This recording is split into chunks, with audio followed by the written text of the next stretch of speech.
Atam olsaydı bela sındırabilmezdi beni.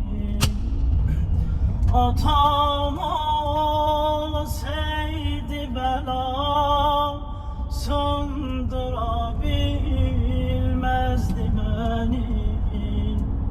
Sevgimi gem töküleydi, yorabilmezdi beni.